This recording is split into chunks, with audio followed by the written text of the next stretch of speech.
Aleluia. Amém, irmãos? Amados, livro de Josué,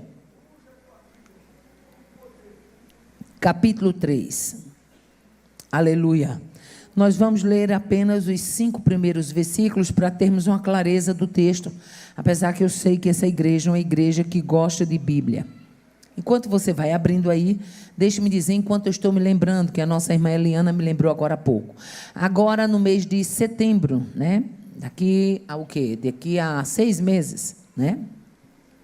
Agora, no mês de setembro, de 4 a 8 de setembro, nós vamos ter aqui em Curitiba um encontro de mulheres, viu? Em Curitiba. Esse encontro de mulheres, ele é promovido pela Atalaia Tu, pela uma irmã nossa, chamada irmã Aninha, uma serva de Deus. E o ano passado ele foi feito em Gramado. É um encontro onde envolve mulheres que vão para aprender a palavra de Deus e juntar o útil ao agradável. Além de aprender a palavra de Deus, elas também conhecem pontos turísticos daquele lugar. Então, eu sei que muitas de vocês conhecem Curitiba, né? Mas só que a viagem não é programada só para mulheres daquele estado. São mulheres de todo o país que se reúnem ali. Esse encontro de mulheres, ele está disponível, né? Então, vocês que moram aqui, que é mais próxima, né? Já não vai ter a despesa de avião, né? Eu creio que, como é 4 horas e meia, talvez não precise nem de avião, né? Então, se vocês interessar, a nossa irmã Eliana, ela está já com o número da nossa irmã Aninha. Procura a irmã Eliana. O pacote é bem acessível. Nós temos no hotel a ministração da palavra, eu seria a preletora do evento. E temos também os passeios durante o dia, certo? E à noite, ministração da palavra. Em Gramado foi lindo. É um momento de louvor, de adoração, de ministração da palavra. A gente ora pelas mulheres lá.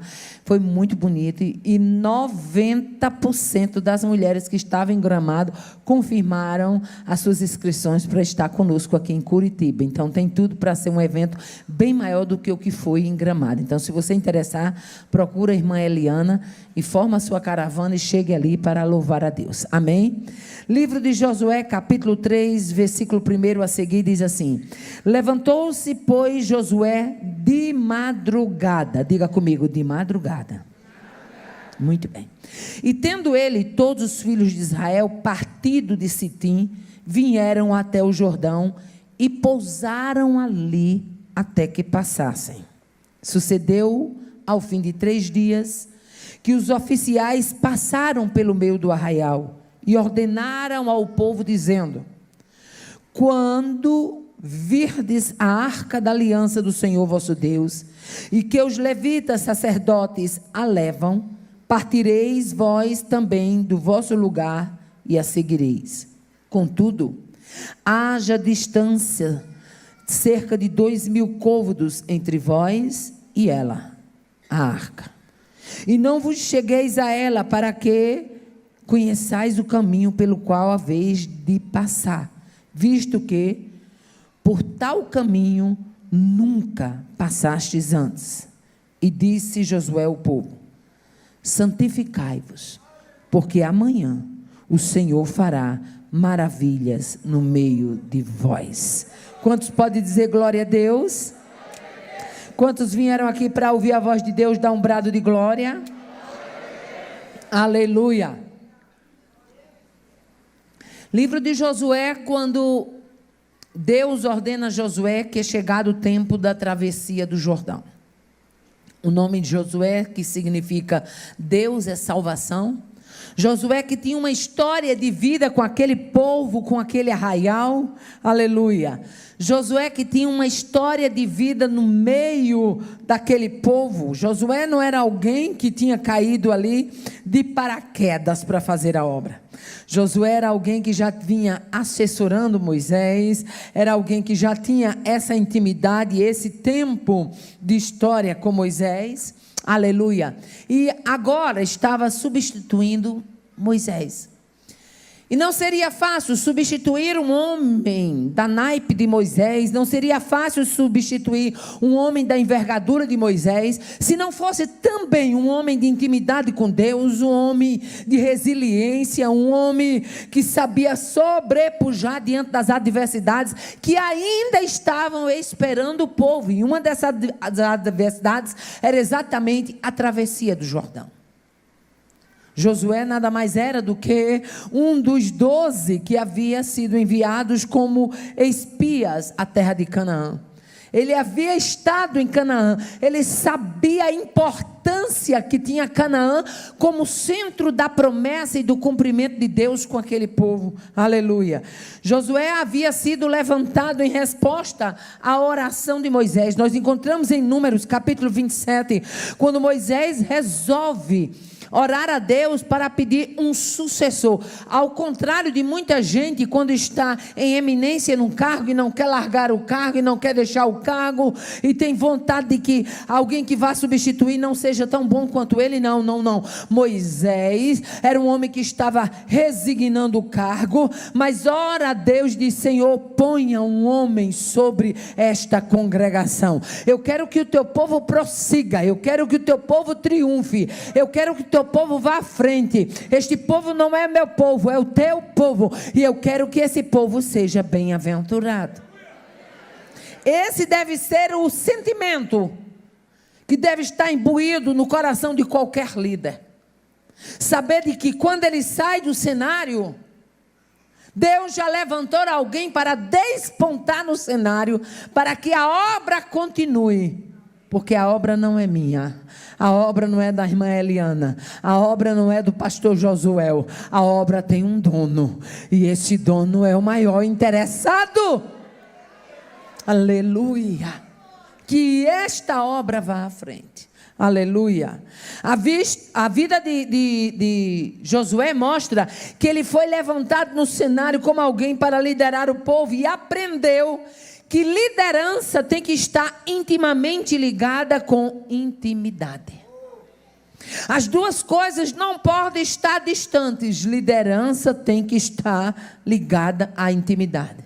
E ele aprendeu isso quando Moisés amarrava a tenda do encontro. Algumas Bíblias chamam de tenda da congregação, mas também há algumas versões que diz que Moisés armava a tenda do encontro fora do arraial, e a nuvem da glória de Deus descia sobre a tenda, e o povo ficava todo em pé. Quando Moisés passava no arraial, o povo permanecia em pé na porta das suas tendas até que a nuvem baixasse, porque eles sabiam que quando a nuvem baixava na tenda do encontro, haveria diretrizes para o povo, haveria rumo para o povo, haveria resposta para o povo, e o povo caminharia seguro. Aleluia, glória a Deus. Ele aprendeu a ver a intimidade de Moisés na tenda, e ele começa a usufruir dessa intimidade. Aleluia. Ele teve com Moisés no deserto, e o caráter de Josué para as batalhas, para a liderança, como guia do povo de Israel, foi forjado no deserto. Deixa eu dizer uma coisa. E aqui eu abro um parênteses, porque quando eu abro esse parênteses, Deus fala com alguém específico. Todas as vezes que você estiver atravessando um vale, todas as vezes que você estiver atravessando um deserto, fique sabendo que aquele vale, aquele deserto, ele não foi colocado na sua vida para lhe matar, para lhe diminuir. Não. Pelo contrário, ninguém vai ao deserto, ninguém vai ao vale sem que Deus queira tirar de lá um soldado capacitado, valoroso, encorajado na travessia do deserto. Quanto maior o deserto, maior é o chamado de Deus para a vida dessa pessoa. Oh, aleluia. Eu costumo dizer que deserto é lugar de Deus preparar soldados valorosos, e com Josué não foi diferente. Aleluia, foi forjado, caráter forjado no deserto. E você conhece uma pessoa quando ela teve caráter forjado no deserto, sabe por quê? Porque ela não é muito de mimimi. Tem um povo que é uma fraqueza, qualquer coisa está caindo dos quartos, é um mimimi. Se passou e não deu a paz do Senhor, fica triste. Se não se lembrou de chamar para isso ou para aquilo, fica toda triste. Eu não sei como é que vocês chamam aqui no Paraná, mas lá no nosso Nordeste, a gente chama de macambuza. Fica macambuza, com a cara triste, com a cara deprimida. Aprenda a ser crente, aleluia. Quem é forjado no deserto, ele aprende a enfrentar as adversidades de cabeça erguida e sabendo que Deus o chamou e que ele é importante. Pode não ser importante para qualquer pessoa, mas ele sabe que para Deus ele importa e ele é muito feliz com isso. Obrigado. Oh, aleluia, glória a Deus, aleluia. E Deus, trem de borocochô, muito bem, pastor Josué. Aí Deus ver esse anseio de intimidade de Josué. E se você chegar mais na frente, você vai ver que no versículo 7 do capítulo 3, Deus chama Josué e diz assim: vem cá, Josué. Moisés foi respeitado, Moisés foi temido, e eu quero dar a sua chamada, ao seu ministério, eu quero dar a você como líder do meu povo, eu quero dar à sua liderança um marco. E como eu fui com Moisés, eu serei contigo. Oh, aleluia. Vou te engrandecer perante os olhos de todo Israel, para que saibam que eu fui com Moisés e que eu serei contigo. Com Moisés eu atravessei o Mar Vermelho, contigo eu vou dar travessia no Jordão, para que você chegue do outro lado de pé enxuto com a tropa. Abate o couve limite. A Bíblia diz que eles chegam em Setim. E eles se instalam ali, pousam ali antes da passagem. Abel Setim ficava nas campinas de Moabe. Aleluia. E era lá a localização deste acampamento de Israel. Ficava a leste do rio Jordão. E ficava diante de Jericó.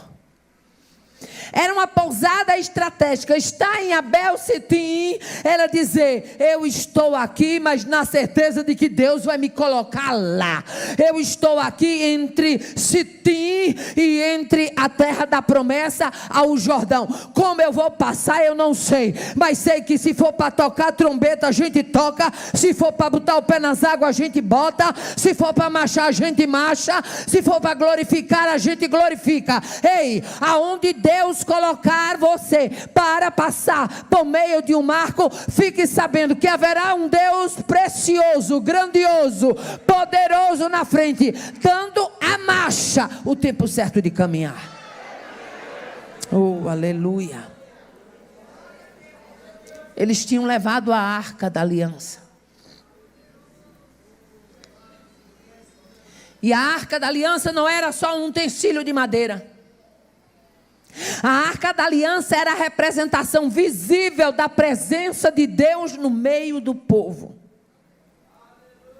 Na hora dos desafios pode faltar tudo, mas se a presença dele estiver com a gente passa.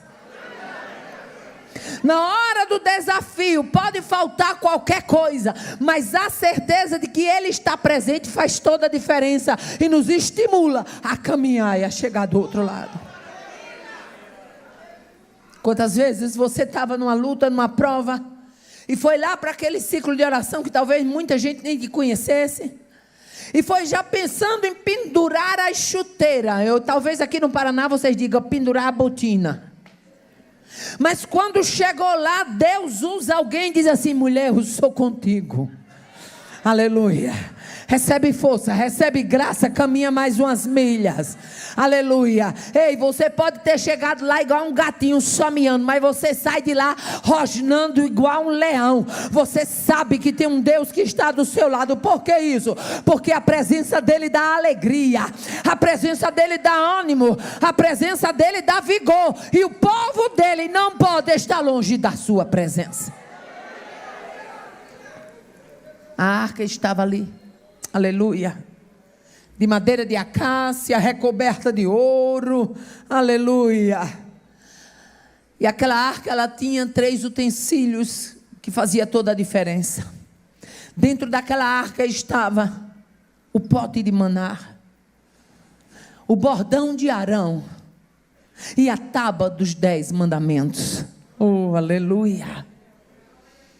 Todos aqueles 3 utensílios falavam de momentos cruciais.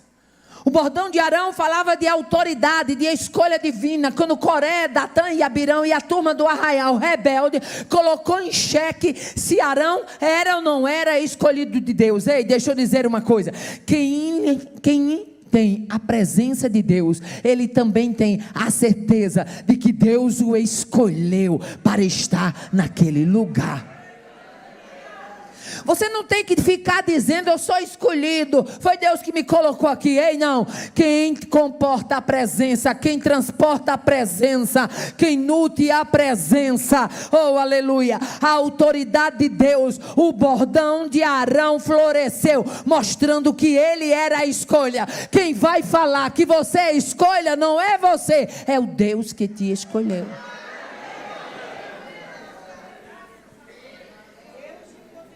Aleluia.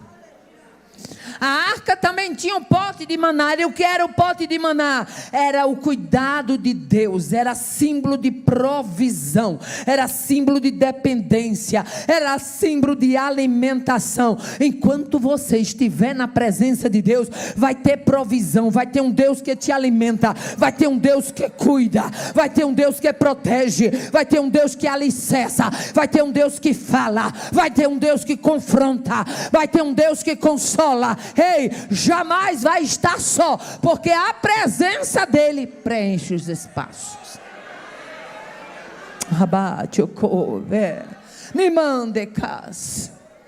A terceira coisa, que esta arca tinha a tábua dos 10 mandamentos. Isso fala de quê? Obediência, preceitos divinos, submissão, palavra.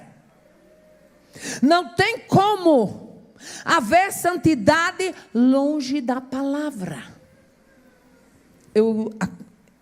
Geralmente eu recebo algumas mensagens, e entre as mensagens que eu recebo, boa parte delas são de crentes que de alguma forma estão fracos na fé. E quando eu pergunto assim, qual é a frequência que você lê a Bíblia? Eu fico pasma. Pessoas que têm a palavra de Deus, que têm a Bíblia Sagrada, simplesmente como fosse um enfeite de estante. Pessoas que não sentem desejo de ler a palavra diariamente. E eu pergunto, como pode sobreviver um crente dessa forma? Pessoas que têm uma vida de oração, que ela simplesmente faz a oração da pontinha do nariz quando chega na igreja. Bota os dedinhos aqui. Já passou. Como vai sobreviver espiritualmente? Oh, aleluia.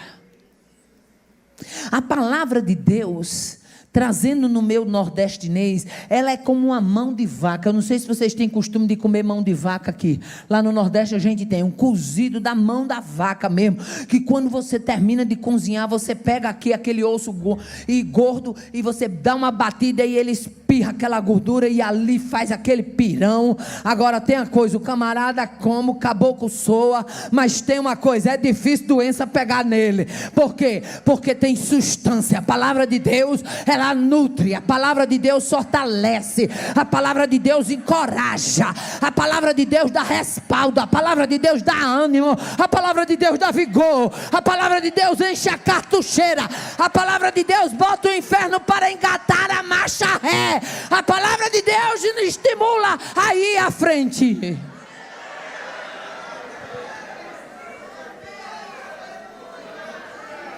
Por que a igreja está tão fraca na atualidade? Porque não procura a palavra e nem procura desenvolver uma vida de oração.